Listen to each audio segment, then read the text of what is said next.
இன்னைக்கு விநாயகர் சதுர்த்தி. ஸோ எல்லாருக்கும் ஹாப்பி விநாயகர் சதுர்த்தி. இன்னைக்கு கிளைமேட்டே பார்க்கறதுக்கு சூப்பராக இருந்துச்சுங்க. மார்னிங் மழையெல்லாம் பேஞ்சிச்சு, பார்க்கவே அதிசயமா இருந்துச்சு. சரி, இன்னைக்கு என்ன ஸ்பெஷல் அப்படின்னு பார்த்தீங்கன்னா, எங்கள் ஸ்ட்ரீட்ல உள்ள விநாயகர்ஸ் தான்.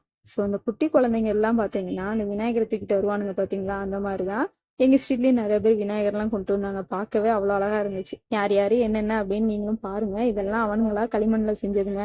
ஸோ ஒரு வண்டி பிடிச்சி அந்த இதை விநாயகரை வச்சு வசூல்லாம் வாங்கிட்டு இருந்தாங்க. பார்க்கவே அவ்வளோ அழகா இருந்துச்சு.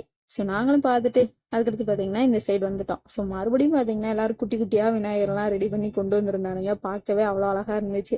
ஸோ இந்த மாதிரி மெமரிஸ்லாம் எத்தனை பேருக்கு இருக்குன்னு சொல்லுங்க. முதல்ல நாங்கள் சின்ன பிள்ளையில இருக்கும்போது நிறைய பேர் வருவாங்க. இப்போலாம் யாரும் வர்றதில்ல அந்த அளவுக்கு. ஸோ நானும் பார்த்துட்டு வீட்டில் லெமன் சாதம், அதுக்கு காம்பினேஷனாக உருளைக்கிழங்கு 65 வச்சுருந்தாங்க. ஸோ அதுக்கடுத்து துவையெல்லாம் வச்சு நானும் சாப்பிட்டேன். அப்படியே பார்த்தீங்கன்னா ஒர்க்குக்கும் கிளம்பியாச்சு. போகிற வழியிலே கிளைமேட் சூப்பராக இருந்துச்சு. செம்மையாக என்ஜாய் பண்ணிகிட்டே போனேன். போனதும் அங்கே இருக்க எங்கள் ஸ்ட்ரீட்டுக்கு பக்கத்தில் இருக்க ஒரு விநாயகர் கோயில் இருந்துச்சு. அங்கே போய் நல்லா சாமியை கும்பிட்டு நானும் கடைக்கு வந்துட்டேங்க. இந்த வீடியோ இப்படி தான் போச்சு. இந்த வீடியோ பிடிச்சிருந்துச்சுன்னா மறக்காம நம்ம சேனலை சப்ஸ்கிரைப் பண்ணிக்கோங்க.